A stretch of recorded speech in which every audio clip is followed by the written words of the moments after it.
Sciatica pen যাদের আছে আপনারা অনেক এক্সারসাইজ ইতিমধ্যে করে নিয়েছেন, বাট সেইভাবে রেজাল্ট কিন্তু আপনারা পাননি।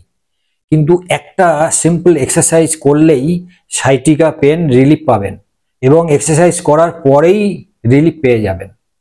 এক্সারসাইজটা এক্সপেরিমেন্ট করা একটা এক্সারসাইজ, পেশেন্টদেরকে করানো, ইভেন নিজের জন্য করে দেখেছি, যেটা 1 থেকে 2 দিনে ভালো রেজাল্ট পাওয়া যায়।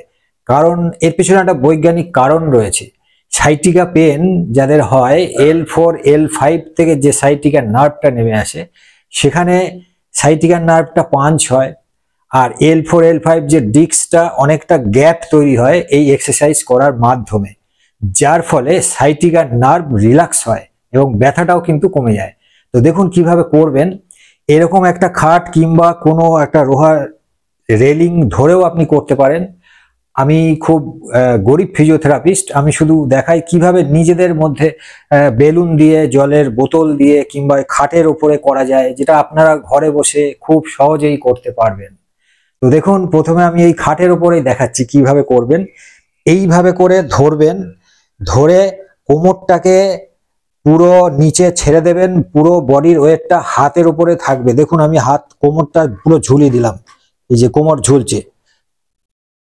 ঝুলছে আর পুরো বডির ওজন আমার কাঁধের ওপরে রয়েছে, এই যে ঝুলিয়ে দিলাম। এবং কোমরটাকে কিন্তু টাইট করবেন না, কোমর একদম ছেড়ে দেবেন।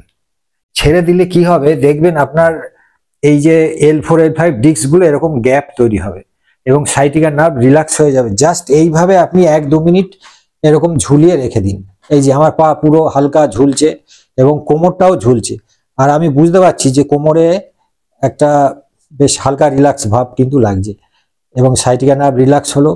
আর পুরো স্পাইনাল কর্ডটাও যতগুলো রিড রয়েছে সেগুলো কিন্তু আস্তে আস্তে একটা গ্যাপ তৈরি হয় এই ব্যায়ামটার মাধ্যমে।